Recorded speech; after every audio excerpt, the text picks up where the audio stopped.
میں نے ابھی جو آیت پڑھی تھی اس میں مکالمے کی دعوت دی ہے. قل یا اہل الکتاب تعالوا الی کلمۃ سواء بیننا وبینکم.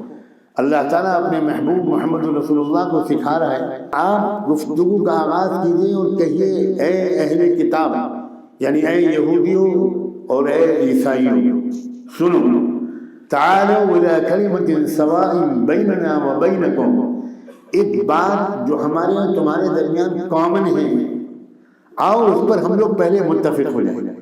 یہ گفتگو کا سلیقہ سکھایا مہذب قوموں کا کہ جو ایگریڈ پوائنٹس ہیں، جہاں ہم اور ہمارا مخاطب وہ دونوں بالکل ایک ہی خیال رکھتے ہیں، آؤ پہلے اس پر متفق ہو جائیں. بھائی اختلافی مسائل پر بعد میں بات کر لیں گے. کتنی چیزیں جن میں ہم اور تم متفق ہیں. تعالوا الی کلمۃ سواء بیننا وبینکم، کیا ہے وہ ایک ہی مشترک بات؟ اللہ نعبد الا اللہ، کہ ایک اللہ کے سوا کسی کی بندگی نہیں.